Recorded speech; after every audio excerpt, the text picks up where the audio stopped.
Calibrating Carbon-14, really young, dead, and feathered dinosaurs, and a new rant. All this and more coming right up in this edition of Genesis Week.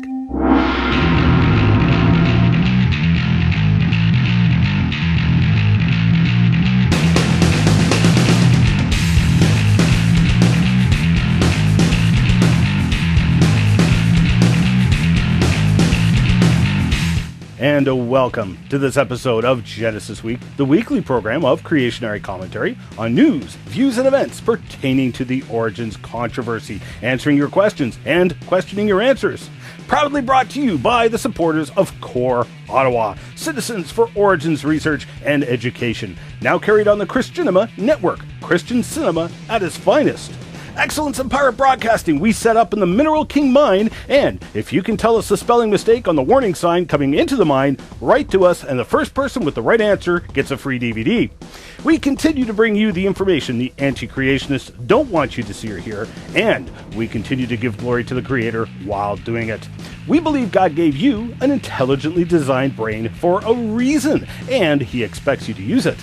Remember, you can find us in cyberspace at Wazooloo.com, that's me, or GenesisWeek.com, and you can subscribe to my YouTube channel and get extras like Crevo rants and full interviews with our guests. I'm your host, Ian Juby.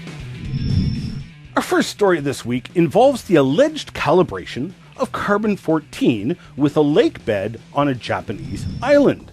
Now, the lake is called Schweitzer, and there are fine layers of sediment deposited in the lake each year. Now, these layers are called varves and are assumed to form at a rate of 1 per year. Now, after 2 decades of research and attempts to accurately count the layers, researchers claim to have documented over 50,000 years of annual layers.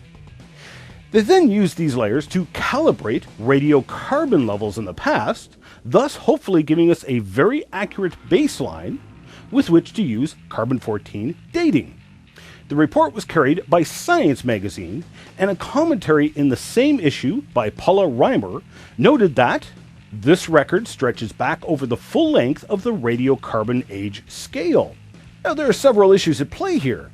The assumption that the varves are indeed annual layers, in fact, the reason the research has taken decades is because of the difficulties in trying to determine which layers represent an actual year when we know that past events can produce more than 1 layer per year.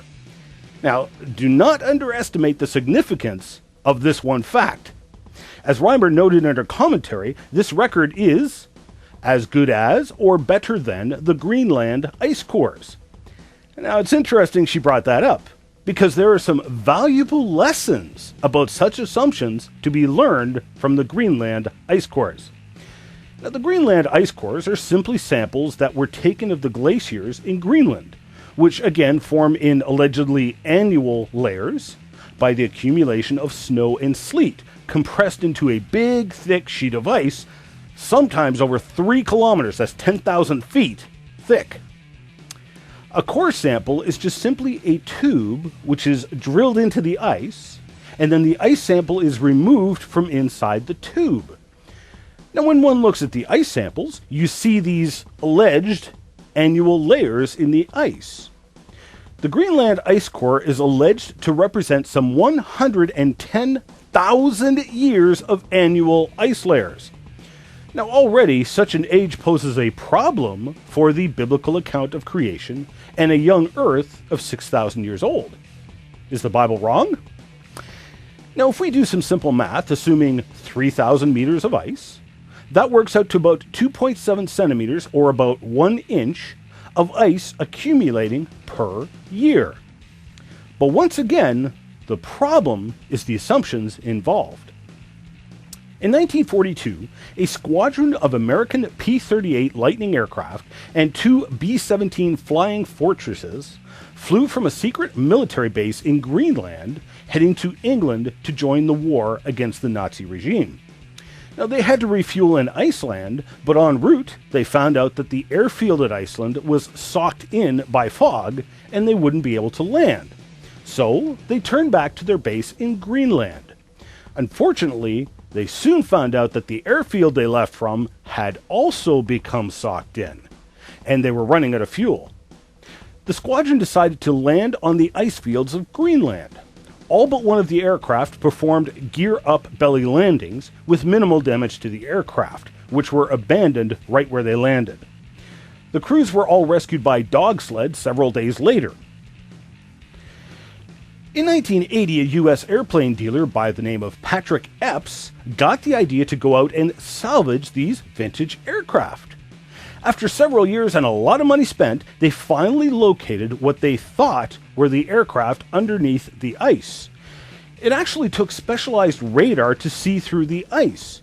They were in for the shock of their lives. The aircraft were buried under some 75 meters, 250 feet of ice.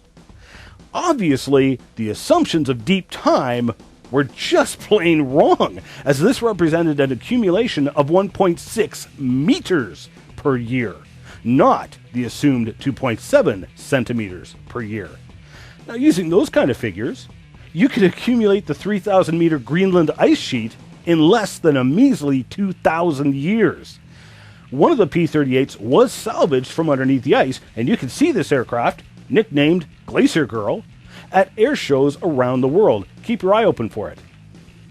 The point I want to make here is the assumptions behind these dating methods that are used to calibrate other dating methods, like what is assumed to be annual layers in a lake in Japan, with which to calibrate carbon-14 dating. Now, we already know that multiple varves can be formed in 1 year, so calibrating the unknown past with an unknown past would seem rather unreliable, to say the least. Nevertheless, let's give it to them. Let's assume that their ages and calibration are correct. As was mentioned briefly in the last two shows, carbon-14 testing has been performed on multiple samples from deep within the rock record, including dinosaur and mammoth bones. In fact, I've excavated and prepped mammoths and mastodons with my good friend Joe Taylor, who had mammoth bones carbon dated. Hugh Miller and the folks over at CRSEF had dinosaur bones also carbon dated.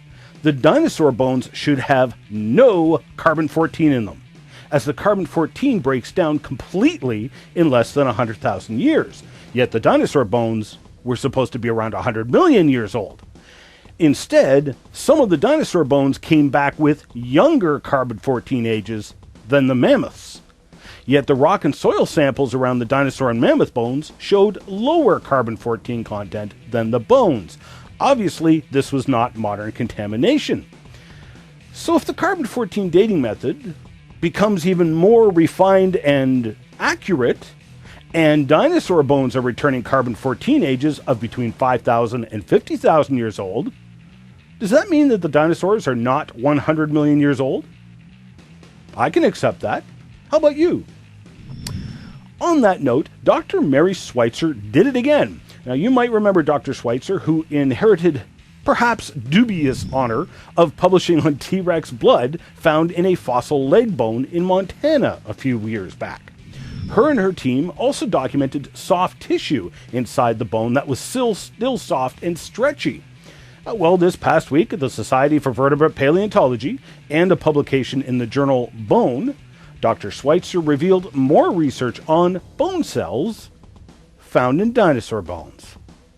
Now, those cells just simply should not be in 75 million year old dinosaur bone. End of discussion. Dr. Schweitzer and the others never stopped to question the assumptions of deep time, in spite of the evidence, not because of it. Now, if the dinosaur bones are only a few thousand years old, as per the biblical timeline, there is no problem. But there is a huge problem assuming the bones are millions of years old. There has been copious amounts of study on decay rates of animals and humans in forensic studies. Science which is so solid, it stands up in a court of law and people are jailed and executed on this evidence. These decades of research show that it is flat out impossible for cells to be preserved for millions and millions of years. In fact, just this past week, one of the more fascinating and gruesome videos you'll ever see was released by Simon Fraser University in British Columbia. A pig corpse was put in a cage and sunk to about 300 meters depth, about 1,000 feet, in the ocean. Now, even in a cage to keep large predators out, the pig was reduced to bones in 4 days. Decay and rot happens quickly, unless, of course, unusual conditions occur, such as the dinosaurs getting buried rapidly in a global flood. Now, what I found especially interesting was the comment made by the pig decay research team to New Scientist magazine. After they brought the big pig bones to the surface, they discovered the bones were mysteriously jet black. Now, there are still many things to be learned here, but I know that any other paleontologists will know this. We encounter jet black bones at paleontological excavations all the time. What's the connection? Good question. But anyone in the know understands that the evidence that dinosaurs died in water is loud and overwhelming. But I'll leave that for another day with Crevo Rant number 17, Dinosaurs and Asteroids. In the meantime, we have a couple of other stories to cover coming out of the Society for Vertebrate Paleontology annual meeting, referred to in short as the SVP. A paper by Habib et al. Was presented at the SVP detailing their study of a famous feathered dinosaur fossil known as Microraptor. Now, before we analyze the report, I think it would be educational to sit back with your bucket of fried chicken and watch Crevo Rant number 46.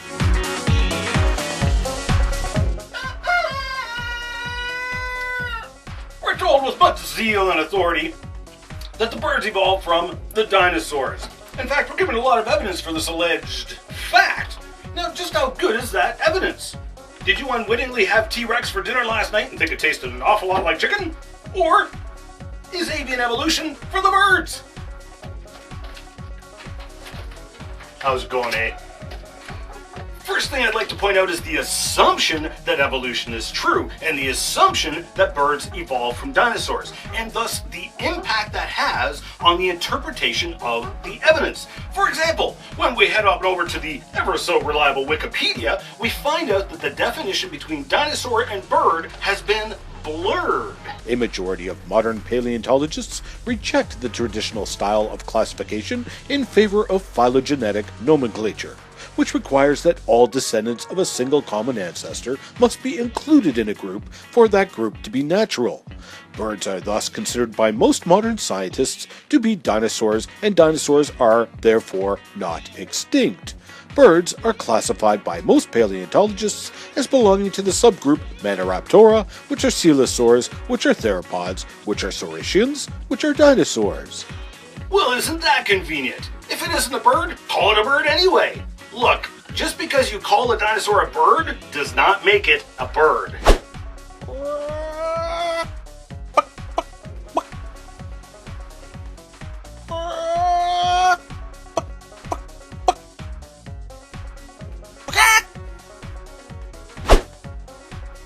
Want some?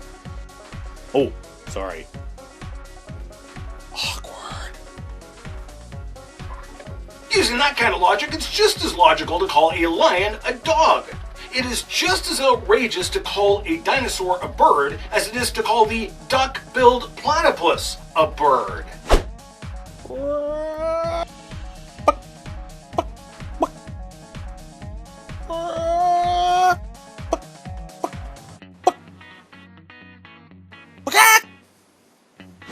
Now, the dino to bird theorists will point out similarities or homologies between the structures of the birds and the dinosaurs. However, they will only point out the similarities that they seem to want you to know about. For example, the Saurischian dinosaurs are so named because of their lizard-like hips, saur for lizard, ischian for hip. The Saurischians include dinosaurs like the T-Rex and the Apatosaurus. Some have feet similar to birds, others have feet like an elephant. Some have small arms, others have 4 large legs. They all have hips like a lizard. Then there's the Ornithischians, ornith for bird, ischian for hip. They are so named because they have hips like a bird. The ornithischians include dinosaurs like the hadrosaurs. Some have feet similar to birds, some even have a bill like a duck, and they all have hips similar to a bird. Now, which of these groups do you think the birds would evolve from? The saurischians or the ornithischians? You probably guessed the ornithischians, but the Dino de Bird theorists picked the saurischians. Obviously, homology is a useless tool for evolution. The Dino de Bird theorists only use it when they think it supports their case, and ignore it when it doesn't support their evolutionary assumptions. I cover the failure of homology in Crevo Rant number 2. Now, what about those dinosaurs evolving feathers? Aren't those dinosaurs that are evolving into birds? First of all, you need to understand these dinosaurs weren't found with feathers, they were found with organic artifacts that were interpreted to be proto-feathers, the precursor of the feather. Right? But wait! The evolutionary sequence is backwards! Archaeopteryx had fully formed feathers, while Bapiosaurus, Sinosauropteryx, and Shuvuia had proto-feathers. According to the evolutionary timescale, the dinosaurs then were de-evolving feathers. Other evolutionary experts have suggested that the dinosaurs who did have feathers were just simply flightless birds. Other fossils have been found which look just like modern birds. Proto-Avis, for example, looks just like the modern blackbird, but that fossil was considered controversial. Why? Because it was found in the Texas Triassics, which according to the evolutionary timescale was before the dinosaurs. Obviously, you cannot be your grandfather's father, so we got a problem here. Yeah. Wait a minute! Fossils aren't controversial. Fossils are just fossils. They're dead things. The only thing controversial here is evolutionary theory. Here in Canada, the fossil footprints of a wading bird was found in Carboniferous rocks, but Sternberg wrote in 1933 that there was little possibility of these having been made by wading birds. Why? Because the rocks the footprints were found in were Carboniferous, and according to evolutionary theory, birds had not yet evolved. Wait a minute here. This is not controversial. Evolutionary theory is controversial, and it doesn't line up with the fossil evidence. So completely modern fossil birds were found in rocks older than the dinosaurs. And if we take the fossil evidence at face value, the dinosaurs, if anything, were de-evolving feathers, the opposite of evolution. When confronted with these facts, the Dino de Bird theorists then pull a complete about-face and claim that no, these weren't dinosaurs evolving into birds, they were sister species which became extinct. They didn't quite make it. What a convenient story that is. The fossil dinosaurs that were actually found with fossil hair-like structures, which many evolutionary scholars interpreted to be collagen fibers from decaying flesh, and not proto-feathers at all. In fact, according to a Royal Society article, a fossil ichthyosaur was found with the same hair-like structures. An ichthyosaur can be best described as a marine dinosaur that looks an awful lot like a dolphin. So, are we going to claim that a dolphin-like creature also evolved into birds?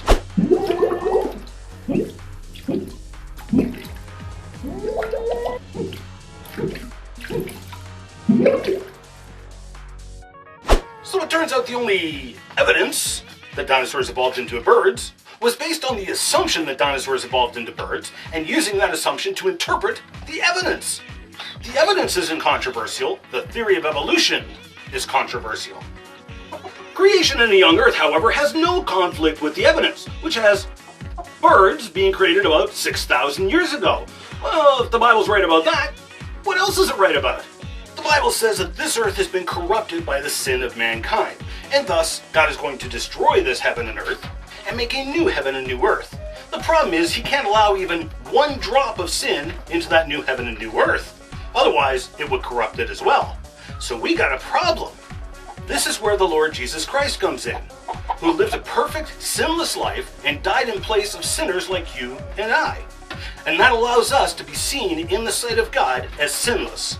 And Christ has provided a free way for us into the new heaven and new earth. But you must give him your life in exchange.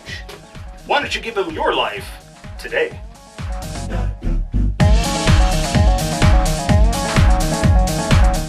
blurring of the lines between birds and dinosaurs has left even some evolutionary skeptics flabbergasted.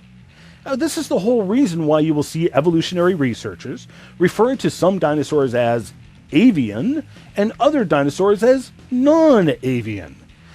As paleontologist Larry Martin once told CNN back in 1998, you have to put this into perspective. To the people who wrote the feathered dinosaur paper, the chicken would be a feathered dinosaur. So even if there actually were feathered dinosaurs, so what? This is not a slam dunk evidence for evolution. There is incredible variety the creator has put into life. He even reused a bill on the duck-billed platypus, and that does not make it a bird. So now, let's take a look at the two stories that appeared this past week about alleged feathered dinosaurs. Now, assuming Microraptor was in fact a dinosaur and not a bird, and could actually fly, Habib and Hall et al. Presented a paper at the SVP claiming that Microraptor's feathered legs could act as a second set of wings, enabling the dinosaur to take really sharp corners in flight. Now, the only point I would make here is, so what? Even if it did, how is it not just a really well-designed bird? I'm ignoring the multiple assumptions being made here, which other evolutionary scholars are not ignoring, evolutionary scholars such as Kevin Padian, who is arguing that the study focused on gliding when he contends the forelimbs were for flapping.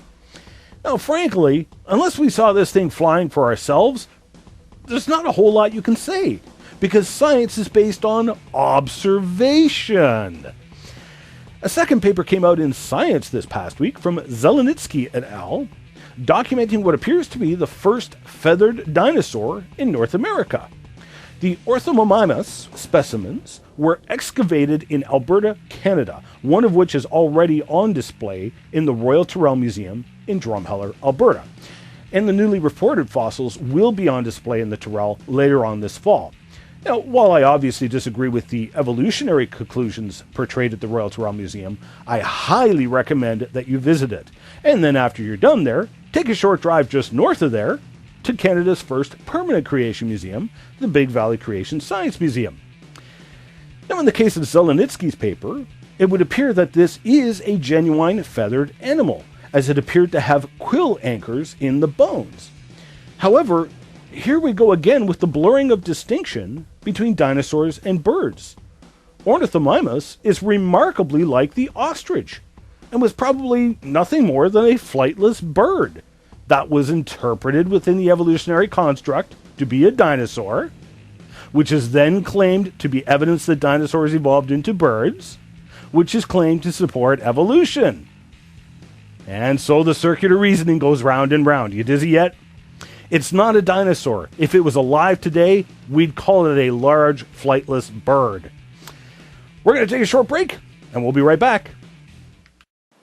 Funny, fast, and furious. Ian's Crevo rants cover a multitude of topics in an easy-to-understand comical way. Complicated subjects that normally make your brain hurt a lot less when Ian explains them, while wearing his anti-government mind-reading equipment.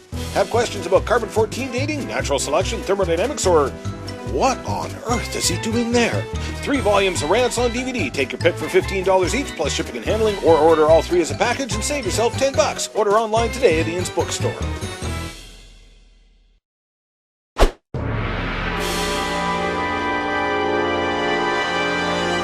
Woohoo! Mail for me?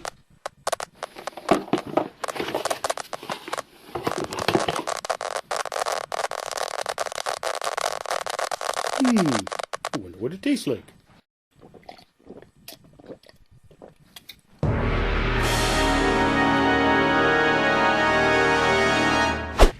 In response to our What a Blast episode last week, Move Order wrote in, "So stupid it hurts." YouTuber Oren Otter then replied with a simple solution for his pain. Keep watching. You'll get smarter. Then you won't hurt so much. I seem to be getting a lot of people writing in from the UK lately. Hi Ian, always looking forward to seeing a new video on the Wazooloo channel. It's better than the latest blockbuster movie. Keep up the good work. Thank you for your videos. I just watched your show on the Miracle Channel and I'm hooked. I love the Bible and Jesus is my Lord and Savior, and I love learning about creation, but I hate that most television takes the evolution viewpoint. Your show is a breath of fresh air, and it's also very entertaining. I can't believe someone did a study on why humans don't have more hair, and they think it's because of bed bugs? Like my 2-year-old says, seriously? Thanks for the info on Russell Humphrey's book. However, I feel compelled to ask the question that many anti-creationists bring up when discussing your views and that of others like Humphrey's. How could we possibly believe you when you talk about the origins of life when you aren't a biologist / geneticist / chemist, etc., or astronomer cosmologist? This is the favorite tactic of the pointy-headed elite. We can't believe you because you don't know what you're talking about. Please comment. Sure, I get that a lot, actually. Now, there are several skeptics on YouTube that I really appreciate, actually, because even if we disagree, they make rational arguments at least. Now, it's interesting to note that the skeptics will want to play up my apparent lack of a degree as nullifying anything I've said, but they'll listen to Charles Darwin, whose only degree was in theology, and he was a heretic by those standards. Your education has absolutely nothing to do with whether or not you are correct. It's also interesting you bring up, you mentioned Dr. Russell Humphreys, because even though he has a PhD, he is rejected by the skeptics who claim that his degree was given by a degree mill, which is utter nonsense. So, if you are a creationist and you do not have a degree, your words are invalid. If you do have a degree, your words are still invalid, and the university that gave you your degree should revoke your degree. This is all very clear ad hominem fallacy. They attack the person instead of rationally responding to the arguments at hand. So, let them question my education. Because to me, that speaks volumes of the person. They are desperately looking for an out. With regards to the non-evolution of the reproductive system, son of the only wise God wrote in, an experienced public nurse licensed to teach nursing to students at a Toronto hospital told me once that it took 23 different hormones to bring in conception and successful attachment to the uterus. How marvelous that each stage of such a complex process works perfectly. But by accident? Hardly. Well, that's it for this week's show. I'm Ian Juby signing off and hoping you'll join us again next Genesis Week. Remember, you can send in your comments, questions, and hate mail to us in a number of ways. You can email us at comments@genesisweek.com, or you can send us a tweet at GenesisWeek, or you can go to genesisweek.com, which is our YouTube channel, find the appropriate show, and leave a comment. Remember the words of our Creator, the Lord Jesus Christ, who said, I am the way, the truth, and the life. No man comes to the Father but through me. We'll see you on the flip side. We need your support to help keep this program on the air. You can help by making a tax-deductible donation to Core Ottawa, Canada North Post Office Box 72075, Ottawa, Ontario, K2K2P4. You can also sign up for Ian's newsletter, detailing current research and news items at ianjuby.org.